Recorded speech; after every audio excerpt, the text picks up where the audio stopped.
আমার মেয়েটা একটা পেনের খাপ গিলে ফেলেছে।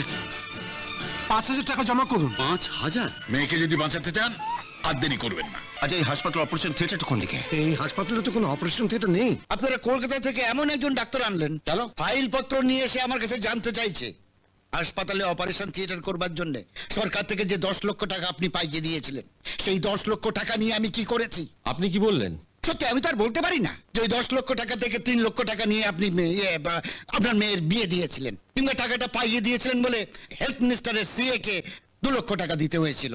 আপনারা বিশিষ্ট মানুষ, সেই ইমেজটা রক্ষা করাও তো আমাদের দায়।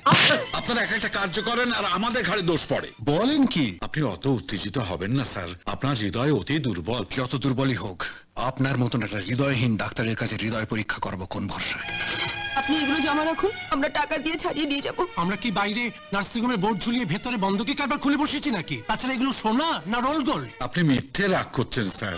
আপনি পারতেন না বাচ্চা মেয়েটির গলা থেকে পেনের খাপটি বের করে নিতে? আমি এখানে বসে যদি সব করব, তাহলে লক্ষ লক্ষ টাকা খরচা করে ওইরকম একটা সুন্দর নার্সিং হোম করতে গেলাম কেন? ওই মেয়েটার যদি সত্যি সত্যি কিছু হয়ে যায়, তাহলে আমি আপনার এই ব্যবসা চিরদিনের মতন বন্ধ করে দেবো। এটাকে বিচার বলে? শুধু বিচার নয় মেজো বৌমা, সুবিচার।